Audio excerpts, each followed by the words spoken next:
আমি মধু। আপনারা দেখছেন ছন্নছাড়া। প্রত্যেকদিনই একটা ছোটখাটো গল্প নিয়ে আমি হাজির হই। ঠিক সেরকমই ছোট গল্প নিয়ে আজকে আপনার সঙ্গে হাজির হয়েছি। আমি ভেবেছি যে ছন্নছাড়ায় একটু নিজের এক্সপেরিয়েন্স গুলো আপনাদের সাথে শেয়ার করব। লাইফে ফার্স্ট যেকোনো কিছুই আমাদের কাছে অনেকটা স্পেশাল হয়। ঠিক সেই রকমই প্রথমবার প্রেমে পড়ার মুহূর্তগুলোও কিন্তু অনেকটা স্পেশাল। সে প্রথম প্রেম টিকুক বা না টিকুক, আ প্রথম প্রেম বললে ভুল হবে। জীবনে এমন একটা প্রেম করা উচিত, যেই প্রেমটা তোমার মনের মধ্যে একদম কোর অফ দ্য হার্টে গিয়ে বসে থাকবে। ঠিক সেইরকমই গল্পগুলো আমরা কখনো বসে, বসেও কিন্তু চিন্তা করি। আর ভাবি যে কত ভালো ছিল মুহূর্তটা। ঠিক সেইরকম মুহূর্তে যদি একটা গান বেজে ওঠে, সেটা হচ্ছে লাইফ ইন আ মেট্রো, এমন একটা মুভি যেই মুভির প্রত্যেকটা গান যদি এখনো 2026 এ এসে শুনি, আমাদেরকে কিন্তু ঠিক সেই রকম একটা নস্টালজিক ফিলিং দেয়।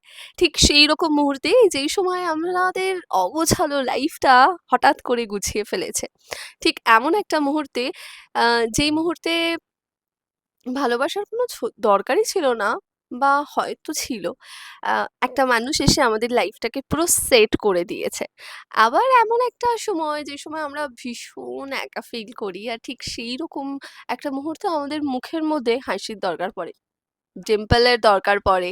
ঠিক সেইরকম মুহূর্তে যদি এই লাইফ ইন আ মেট্রো, সেটা প্রীতমের গলায় হোক বা কেকের গলায় হোক, এরকম কিছু গান আমরা শুনি, বারবার ওই জায়গায় ফিরে যাই।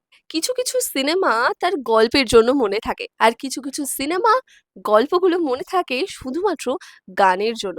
আর এই গানগুলো আমার মনে হয় না শুধুমাত্র আমাদের জেনারেশন, সেটা জেন জি হোক বা জেন আলফা হোক বা মিলেনিয়ান হোক, হোয়াটএভার। আবার হয়তো ছোট কচিকাঁচারাও যখন বড় হবে, তখনও যদি এই সিনেমার গানগুলো শোনে, তাহলে আবারও আশিতেও প্রেমে পড়তে বাধ্য হবে।